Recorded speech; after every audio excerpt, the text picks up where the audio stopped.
Right, so the UFC are returning to London Town, sunny London Town, on July the 22nd, 2023 at the O2 Arena in London. I've said London about 4 times in the last 20 seconds.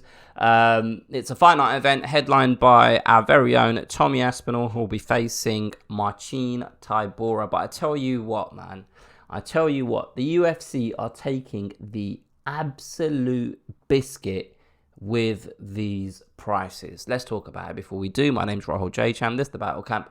Thank you very much for joining me. If you're new to the channel, please do consider subscribing. So tickets went on sale today, or pre-sale today, on the 24th of April. It is today, and they go on general sale on the 26th, which is Friday. And I've just seen on Twitter the prices for the different tier levels of seats in the O2 Arena. And I'll tell you what, I am gobsmacked. I am flabbergasted at the prices that the UFC have set for this event, right? I've been to the O2 a number of times. I've been to watch multiple kind of big boxing events that were on pay-per-view over here on Sky Box Office back in the day. And seats that I paid probably around 90 quid for one of these boxing events. In that same section of the arena, those seats are now quoted at either £280.50 or £312.50. Do you understand how much fucking money that is? Do you understand how expensive these seats are for a fucking fight night event? It's an absolute joke. I can't believe it. I could prices were very similar to this, right? For Leon Edwards against Kamaru Usman. And I was very tempted. To buy tickets, right? And personally speaking, I didn't want to go unless I was sitting in a good seat with a good view of the action. Because obviously the cage can be quite obstructive depending on where you're sitting, especially when the guys are grappling up against the fence or on the floor near close to the fence. It's hard to see sometimes. You're like, what's going on? And you're watching it on the screen the whole time.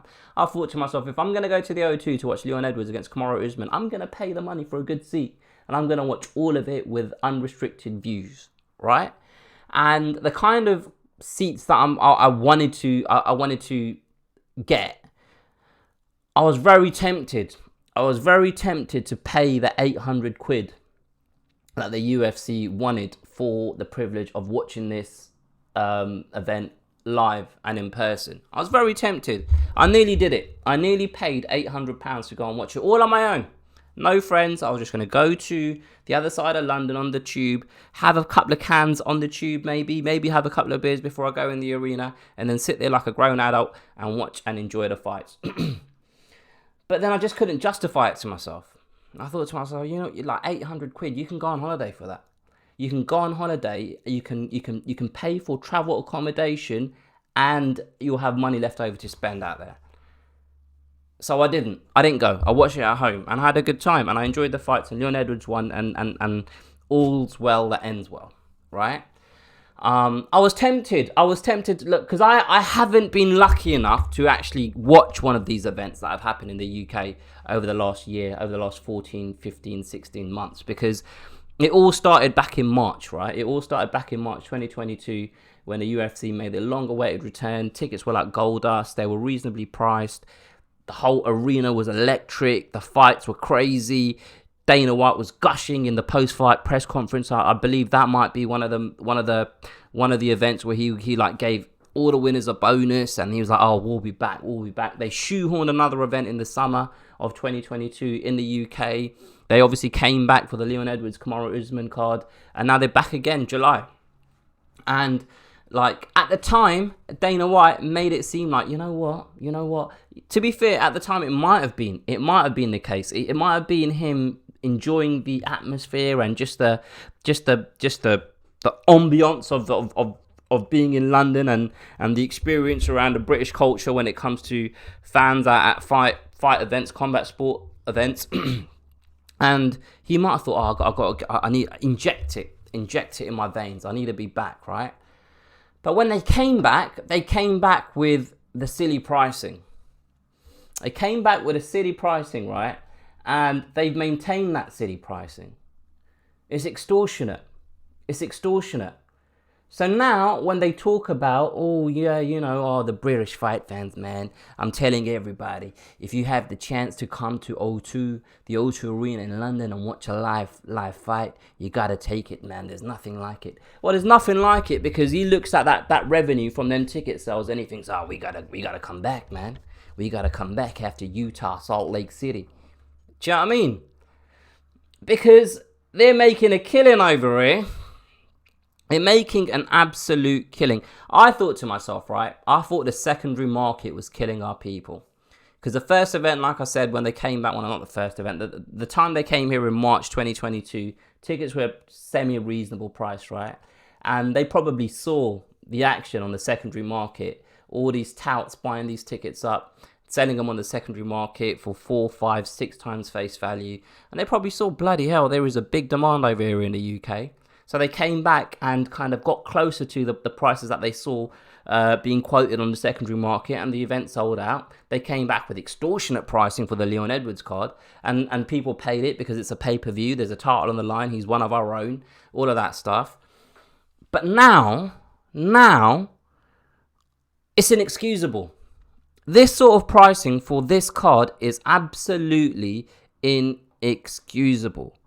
Because if you actually look at the card, right, and if you remove the fact that majority of these guys on the card, guys and girls, are British, if you remove that from the equation, then this is a apex card. No disrespect to any of the fighters on there. But there's no jeopardy in any of these fights apart from the main event. And when I say jeopardy, I mean consequences of a win or a loss. Do you know what I mean? There's no one really in the title picture in this card.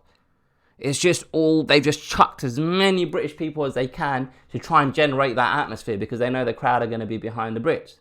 Which is fine. It's good. It's good to let people fight in their own country in front of their own people. I'm with that. But in the grand scheme of things, this card does not hold enough quality to warrant £858 for a seat. The cheapest seat in the house is £170 plus booking fee, £3.50 or something like that. It's a joke. It's an absolute joke, man. Like, I know they'll probably sell out regardless. And then, you know when we're at like press conferences, I've always noticed Dana White saying, oh, we killed it with a gate on this event. This is the 3rd highest grossing event in New York. All of that shit. This is why it is.